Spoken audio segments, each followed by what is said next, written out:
Hello Facebook. It is Webinar Wednesday today and we are going to be doing a new topic. So I'm just going to wait around a little bit here for you guys to get involved.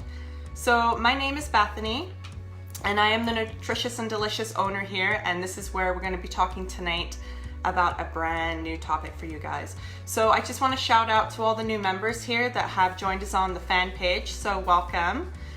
So what I do is I mainly help moms and women rediscover who they are by losing weight, managing their time better, and taking better care of themselves so their whole family is thriving.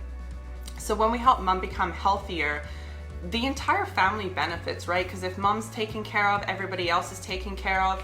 So that's a huge thing for people. So I'm super excited to talk to you guys today about this brand new topic here. So many moms have this issue, and dads too, but you may be experiencing this in your family. So tonight our topic is all about managing picky eaters in your family. Now we all have one or two. So this doesn't have to be your kids, it could be you, and it could also be your partner that isn't the one who doesn't really like the food in the house. So I'm gonna give you guys 4 tips here to diffuse the power struggle that goes on at your dinner table. So we all know kids have a hard time eating what we give them, but what we usually want to do is take the battle out of the dinner table dramatics and giving you different suggestions to try at home for yourself. So I've used some of these myself on my kids, and it depends on who you're dealing with, but what works for one kid may not work for another kid, but this is the way you have a few tools for your mom and dad belt, and that way you can use different ones at different times depending on what's going on in your situation. So number 1 is giving the kids the control. Now I need to explain this one to you. So when kids are reluctant to eat the vegetables or try a new dish that you're making, the best way you can actually do this is to get them to make it themselves. So my youngest, at the time, about 3 or 4 years old, would not eat salad for so long, and until I got him to actually chop the veggies, use a blunt knife if you can, and then actually choose what you put in your salad and adding in the dressing, he wouldn't eat it at all.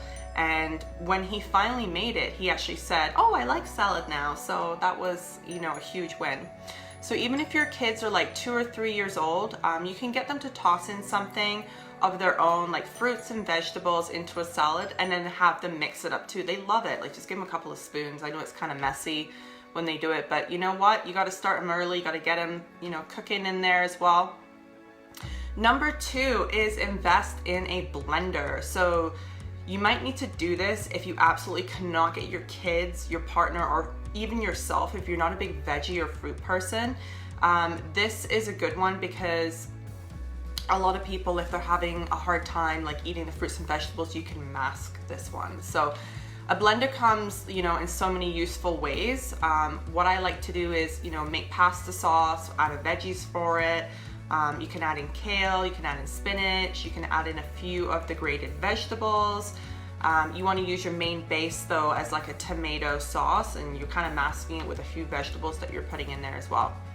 So the main reason I like the blender is because it gives you smoothies, and you can make fruit pops for your kids in the summer.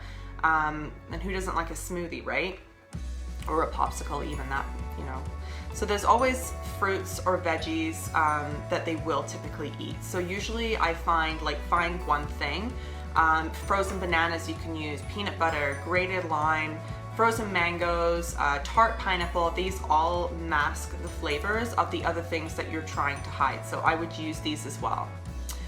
So smoothies can be used year-round, and right now it's the perfect time to get it into your family's diet. With everything that's going on right now in the world, we need the extra boost in the vitamin C foods, and obviously you can find these abundantly in your fruits and your veggies as well. Hi Donna.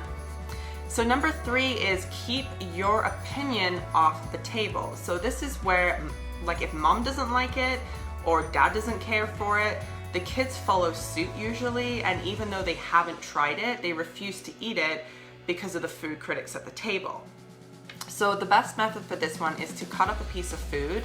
I've done it before myself, like using tofu, using a new veggie, or fruits. And what I usually do is ask the kids if they want to try a piece before we actually sit down to dinner. So it's kind of a test that I usually do. So I've given them a tofu before in the past. Hi Deep Cell. I've given them tofu in the past as well. And sometimes it's gone well, and sometimes actually they surprised me because, like I said, gave them a tofu, and I gave them parmesan as well, and they actually preferred the tofu because it's the texture of cheese. So this is where I thought they would actually prefer the parmesans because they were a really sweet fruit. And you know, this is exactly what I'm saying is, like, if you keep your opinion out of it, then if they try it for themselves, hey Nadine, if they try it for themselves, then they're more likely to go for it, right? Like if you're telling them like, oh, I don't really like that vegetable, that fruit, they're gonna be like, oh, well, you know, probably won't be very good. Like, I'm really good, I don't wanna try it as well, right? So keep your opinion off your table for number 3. Now, number 4 is, this has to be my number 1 for the picky eaters in the family. Hi David. Because if someone is not liking something, they typically might have an intolerance to it and you don't even know it. Kids too, right? Hi Mom. So it will become a battleground at the table, and if it ends up giving the future adults emotional eating problems around food that they never had. So this is a big one where I say do not force the food with the kids. So if you feel guilt around food, some of this is because we've been forced as kids to eat something we really don't like, or it's bland, or it's too spicy. You have to remember too that kids typically have more of a bland palate, hi David, than adults do. So if you're gonna give them something spicy, like, they're gonna feel that texture, that spice a lot more than you are, because you're accustomed to things. You've had different flavors throughout your life. So the thing is with adults, when they're forced to eat foods, sometimes it's called the clean dinner plate club. I used to come across that when I used to work in the diet and health clinic. Portions.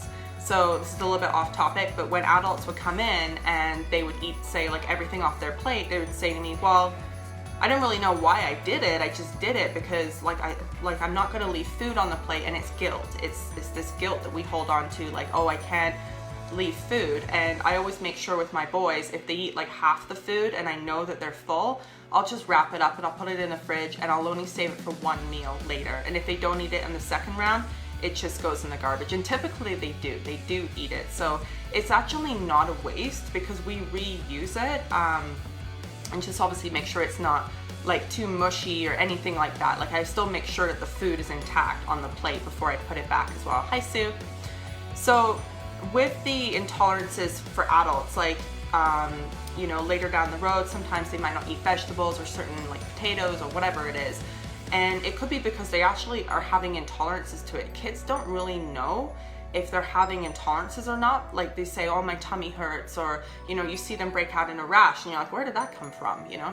So as adults, we end up having this guilt over food, and then what happens is we start to never eat it again. And as soon as, you know, if someone brings it into the picture, like, you know, eating Brussels sprouts again, or spinach or potatoes, something that used to be forced to eat as a kid, adults are like, oh, don't ever feed me that again, you know, because it reminds them of like being forced as a kid.